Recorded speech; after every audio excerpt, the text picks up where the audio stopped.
Good day, and thank you for attending our talk. My name is Chris Blake from Maya HTT, and I'm joined by my colleague Sven Olmes from Ansaldo Energia.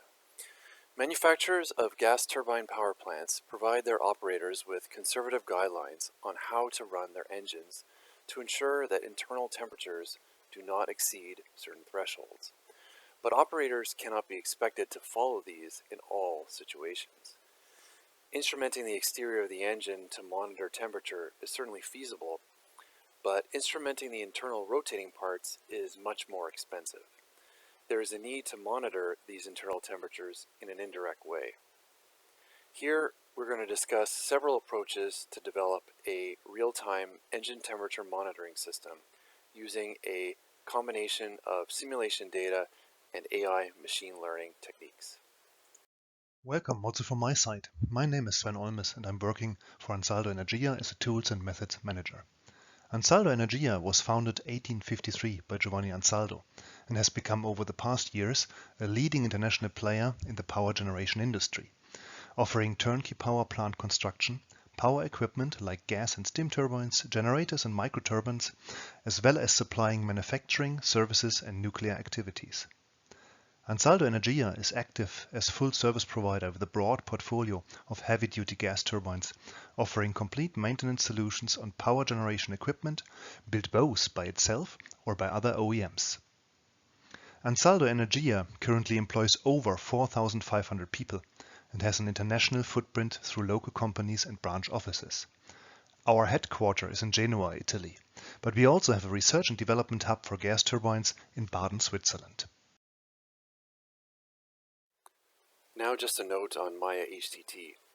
Maya is a software development and engineering consultancy firm.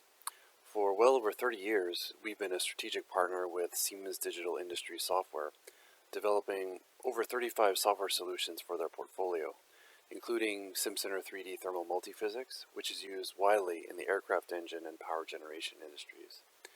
But in addition, we provide services in design, manufacturing, simulation, PLM, custom development, and workflow automation, as well as in applied artificial intelligence and IoT for our customers. Ansaldo Energia gas turbines are characterized at the same time by robust and proven design, as well as advanced technologies featuring high performance and low environmental impact, high flexibility and reliability. With that, our GTs are suitable for several applications and environmental conditions, as well as for different fuel types, like oil and gas. Our current portfolio includes E, F and H class technology, ranging from 80 megawatts up to 538 megawatts. Ansaldo Energia also offers solutions for different grid frequencies for 50 and 60 Hz markets. A smart maintenance approach based on extended inspection intervals, easy maintenance features, and customized service agreements allow customers to choose the best solution to fit their needs. In this presentation, you will find some examples of our latest engine development, the GT36.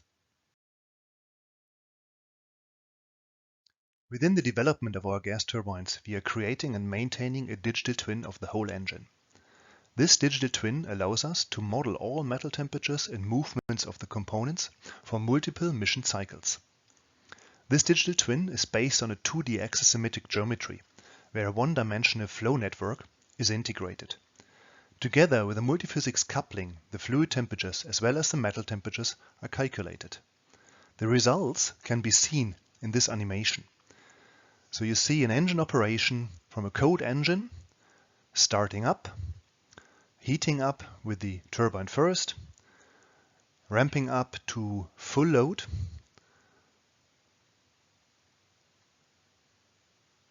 seeing that all the components are heating up, staying there for several days, in our case several seconds in this animation, and then cooling down again until the engine is completely cooled down again. The digital twin of the GT36 gas turbine is validated against measurements from our test center in Bure, Switzerland. You can see here on that slide the engine opened, so the upper halves are removed. You can see directly on the rotor. The measurements we are looking at are located in the area of the compressor end. So basically here in this area in reality, as you can see also on the cross section on this side here. The charts around that plot are demonstrating the real measurements. Basically the red lines is the measurement, and the blue curve is always representing the recalculation of the same engine operation as the test run was done with the digital twin. Obviously you can see that the curves are matching very well. We are typically targeting for a validation accuracy of plus minus 10 Kelvin for steady state and round about plus minus 30 Kelvin for the transient maneuvers of the engine. Keep in mind that the accuracy of the measurement itself is already around plus minus 5 to 10 Kelvin. So basically looking into this, you can somehow realize how accurate this kind of digital twin is operating in real life. For the customers of our gas turbines, reliability, availability and lifetime are key factors. As the customers are running at completely different operational profiles based on their energy production requirement, it is very hard to design a gas turbine specifically for a customer. And therefore, our gas turbines have certain margins that can be utilized based on the real operation with respect to lifetime, as well as availability for restart.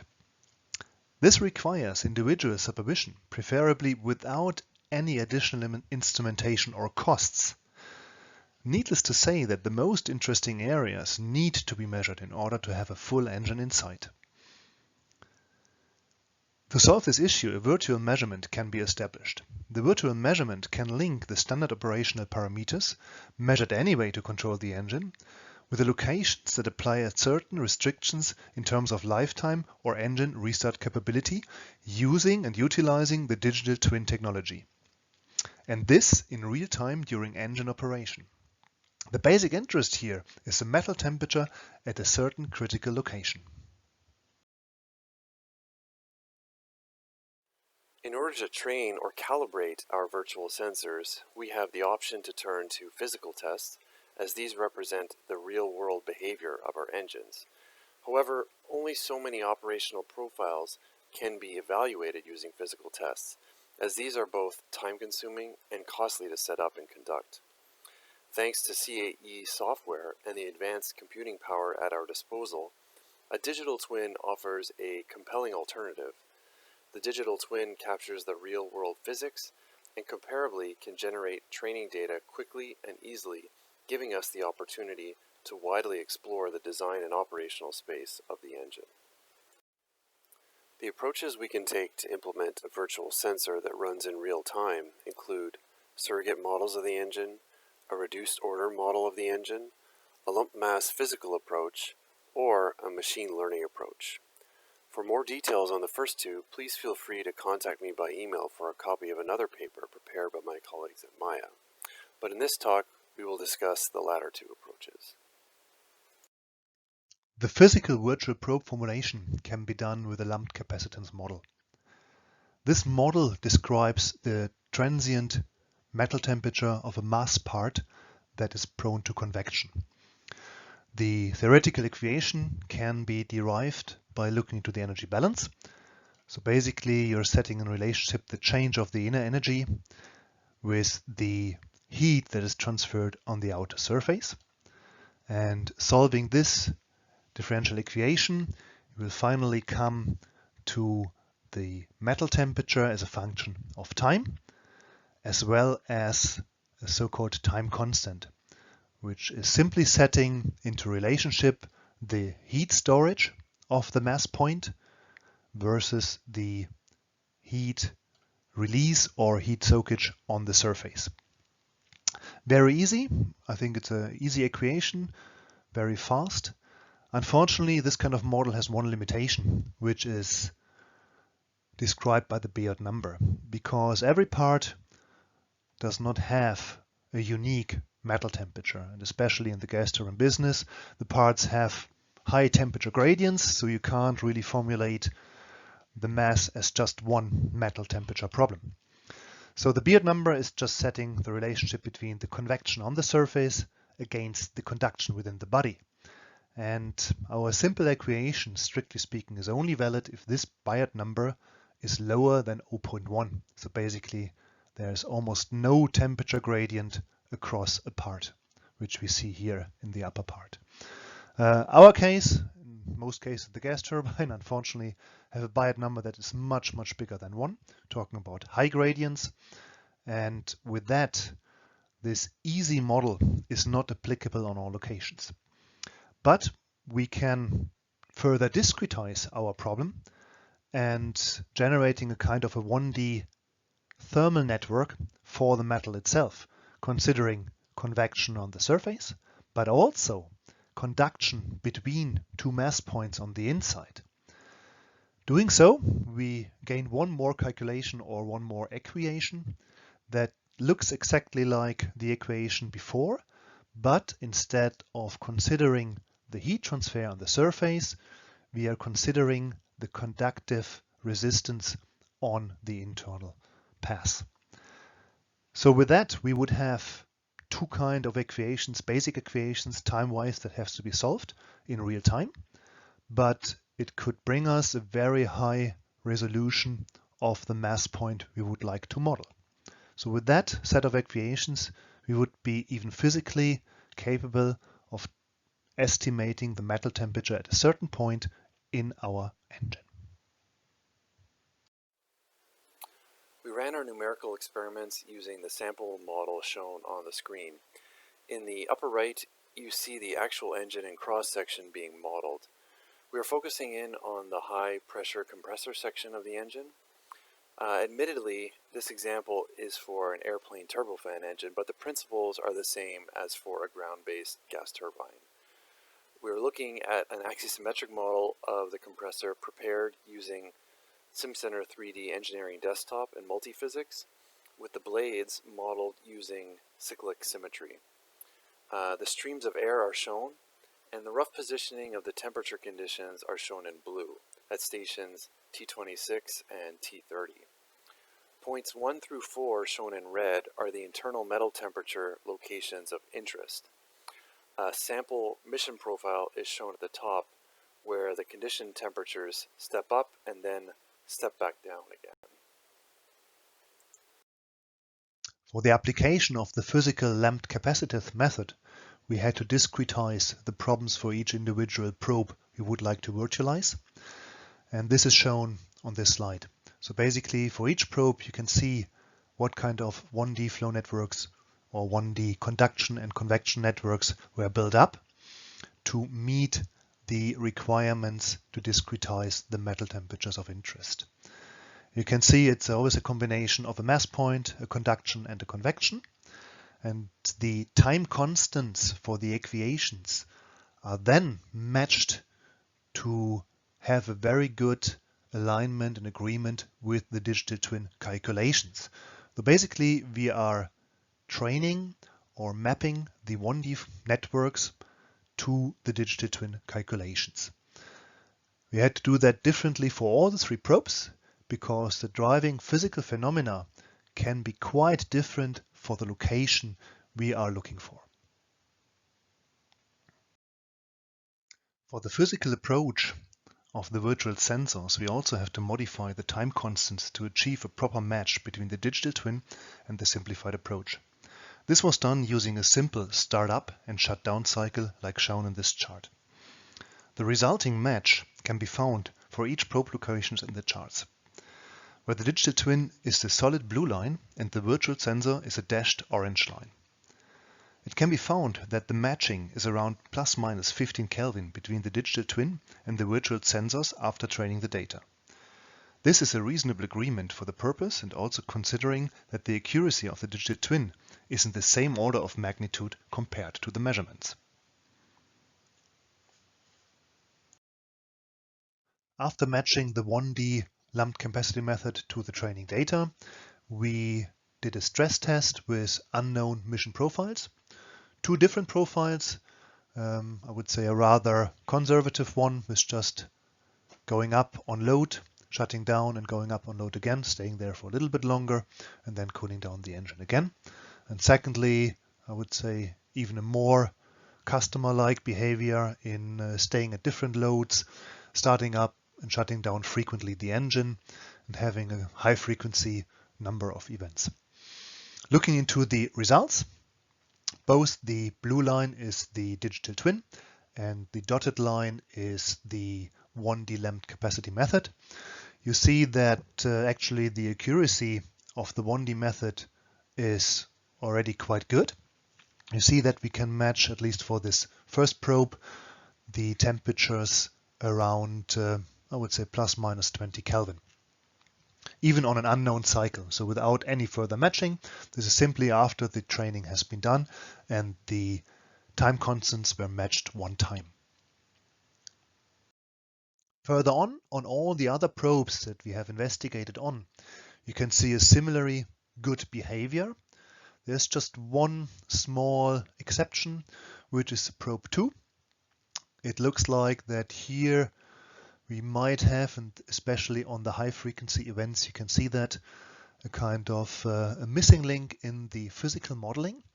And you see that we had to further discretize in a later stage this probe to get more accurate results. Especially on the high frequency events, you see that the accuracy is going, unfortunately, to minus 40 Kelvin in matching between the digital twin and the 1D method. But in overall, I think looking into the, I would say, 4 probes for the 2 different unknown mission cycles, it really looks that the 1D method can capture the physics very good if properly set up in the beginning. Concluding and summarizing from the results shown above, we can say that the very easy set of 1D equations for the pure physical approach is quite capable even with only one training mission, without any additional optimization. With that, this approach already offers a fast, real-time response virtual sensor for an engine application. On the other side, we also observe that the approach can accumulate errors, leading to a time-wise decrease in the prediction accuracy. There are 2 ways to tackle this. On the one hand, we can think about a kind of a reset of the calculations. As an example, if the engine is running a longer time in a certain load or after a certain time after the engine is shut down. On the other hand, we also could increase the discretization of the problem by adding links to the 1D flow network, but it would add complexity to the implementation and potentially would be difficult to realize a real-time response. And now we'll discuss the machine learning approach for preparing a virtual sensor. We start by generating training data across several operational conditions, and we use SimCenter 3D Engineering Desktop and the Multiphysics Solver to do so. Then we need to organize the input and output data into a format suitable for the machine learning model, selecting the input that we feel is relevant to the problem at hand. That said, the goal here is to develop a machine learning model that determines the relative importance of our input data, weighting them accordingly. We want to reduce the amount of physical intuition needed to solve the problem so that the approach is more automated. Then we compile and train the model, optimizing the model parameters to minimize the loss or error between the output training data and the predictions. And finally, we test our model on yet unseen data. Our first experiment employed a regression model where the inputs are the condition sequence temperature parameters and some temperature selected on the external surface of the engine. So in other words, physical as opposed to virtual sensor locations. We hoped to predict the internal metal temperatures using these inputs. On the right, you can see the input training data, so 5 step functions, all at different temperature levels. We tried several regression models, linear, support vector regression, as well as neural network. Here we present the results on the test set using a support vector regression model, and the results aren't that compelling. The poor matching suggests that perhaps the training data set isn't sufficiently varied, or that there are missing input variables to characterize the behavior of the engine, or it's possible that we've got extraneous input variables that are affecting the algorithm. To explore that, we also tried a simpler linear regression model. The results aren't showed here, but we tried that using derived polynomial features combining the raw inputs together. So in other words, raising the input temperatures to a certain power and multiplying them between each other. This produced much better training results, but severely overfit the data, so that performance on the test set was very poor.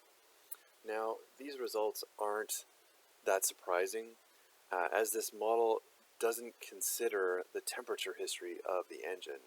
What we really need to do is introduce a delay or a memory into the model. In another experiment, we employed a simple regression model where the inputs are the condition sequence temperature parameters and the previous internal metal temperatures. In other words, we introduced a feedback loop. We trained the model using the known history of internal metal temperatures, but to test the model, we performed a quote-unquote simulation where the metal temperature predicted by the model at one time step becomes an input for the prediction at the next time step. On the right, you see the input training data around 32 power up-down cycles of varying magnitudes initiated at different times. We use the multidisciplinary optimization software SimCenter HEEDS to conduct a design of experiments to generate this data automatically, which just ended up being more convenient.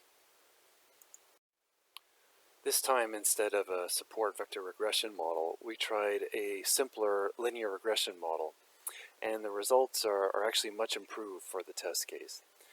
This linear model, in conjunction with the feedback loop, is actually mimicking the finite difference methodology often employed to solve thermal problems, where, at least for conduction problems, the temperature at a given node or location in the model is a linear combination of the temperatures at the surrounding nodes at the previous time step. So it's actually not surprising that this is working well.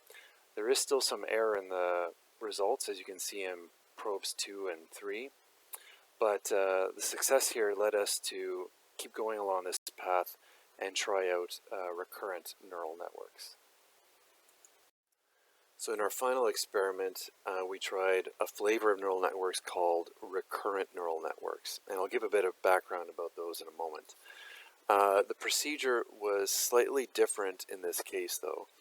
Instead of discretely separate training cases, as was done previously, we produced, using SimCenter 3D Multiphysics, a transient temperature history of the engine subject to a long sequence of input condition sequence temperatures as shown on the right. You can see station 26 and station 30 with a whole bunch of pulses.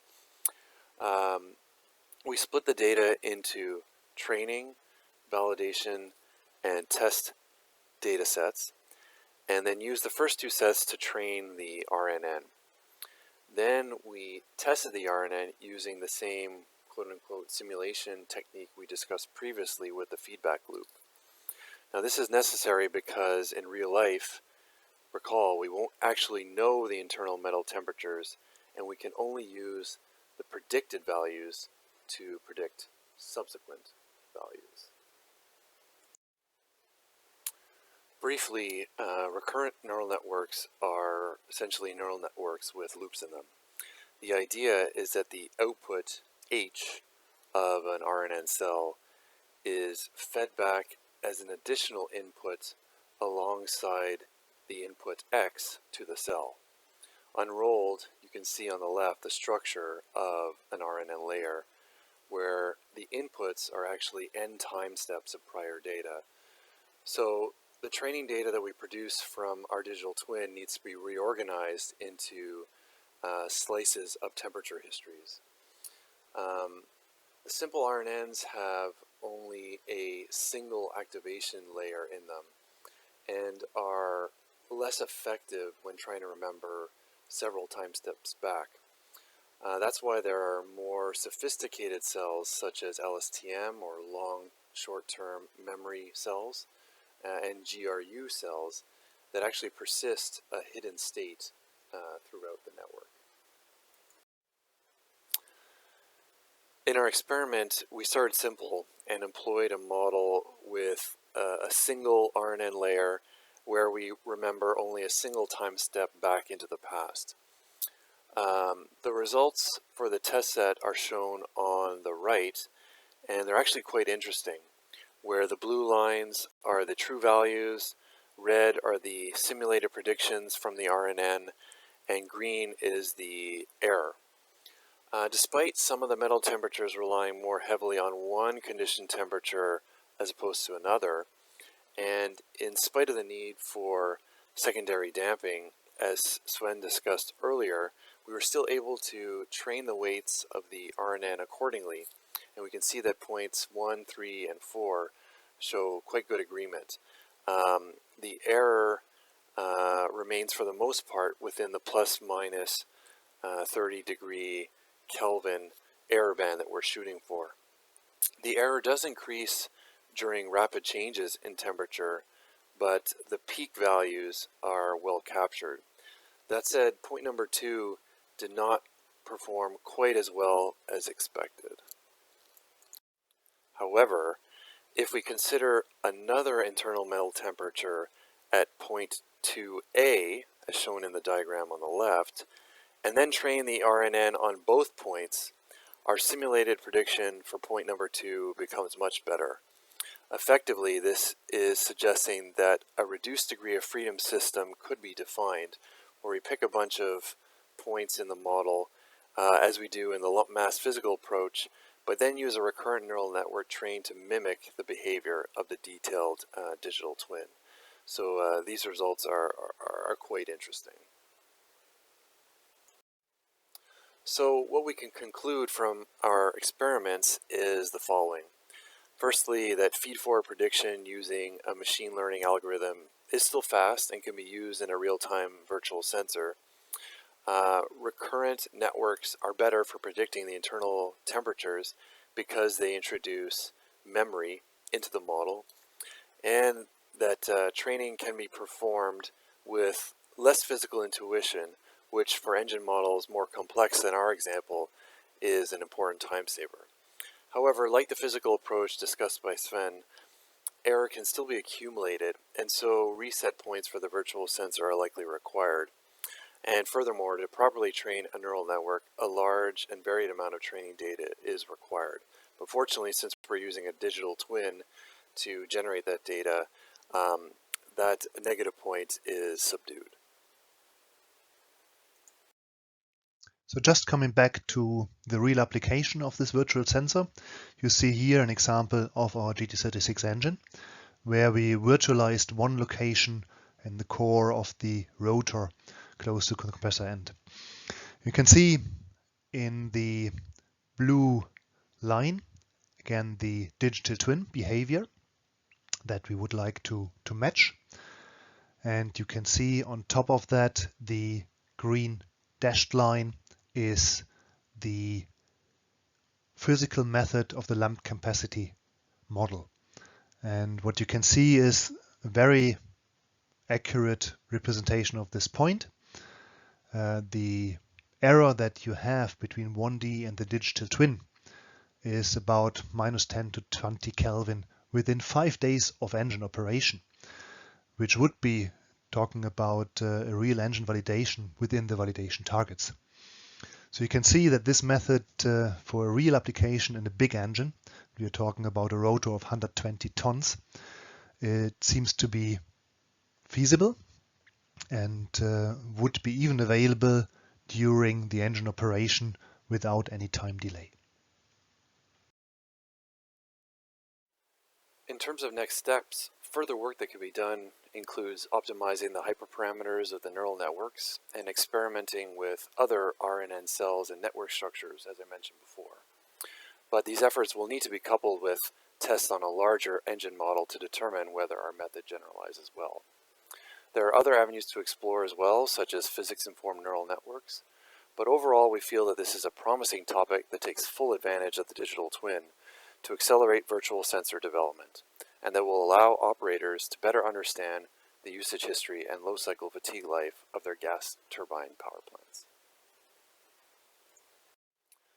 Thanks for listening, And should you have any questions, don't hesitate to email us. Thanks again.